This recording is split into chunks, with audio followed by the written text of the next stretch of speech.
Here we're going to work through some additional examples from section 8.1 with the introduction to hypothesis testing. In this first example, we don't have any real-world context. We're given some figures to play around with just to start getting some basic understanding of how a hypothesis test is structured.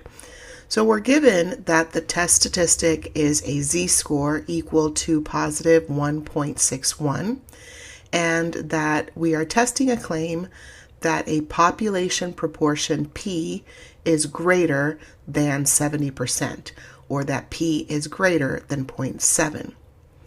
We're asked for three things. First, we need to state the null and alternative hypotheses.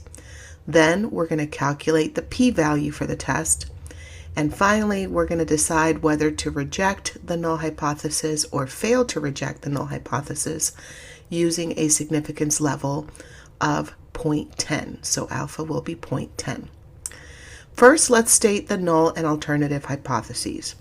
We are given a claim that P is greater than 0.7 because this is an inequality. This will become our alternative hypothesis. Remember, the alternative hypothesis is always a statement of inequality.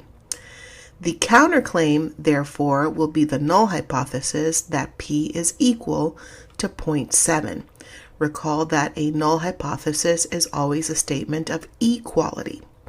Now, the null and the alternative hypotheses don't have to cover all possible cases. For instance, you see that if P were less than 0.7, that would not be covered by either hypothesis, and that's okay. So you just have to make sure that the null hypothesis is a statement of equality and that the alternative hypothesis is a statement of inequality. And because there is a direction specified in our original claim, that is precisely the type of inequality that we will use. Okay, next let's calculate the p-value. To calculate the p-value, we're going to draw the standard normal curve and then label where our test statistic falls. So here is the standard normal curve. A positive z-score of 1.61 would fall to the right of the mean, and the p-value will therefore be the area beyond that location. In other words, the p-value will be the area in the right tail. We also see that this is a right-tailed test because the inequality has the greater than symbol. So it's a one-tailed test. We're only interested in the right tail, and the p-value will be equal to the area beyond where our test statistic falls.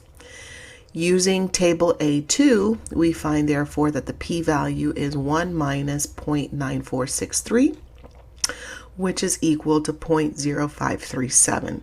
You can also use technology by using the normal CDF command, but table A2 works just fine.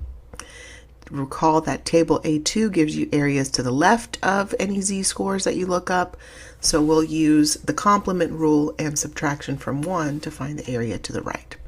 So that's our p-value, 0.0537. Finally, we have to decide whether we have sufficient evidence to reject the null hypothesis H0 or whether we don't have enough evidence to reject H0. And we're going to make that decision based on a comparison between the p-value and the significance level. We were asked to use a 0.10 significance level alpha. In this case, because the p-value is less than alpha, in other words, 0.0537 is less than 0.10, our conclusion is that we reject the null hypothesis. We reject H0. So the p-value being less than alpha is what leads us to that conclusion.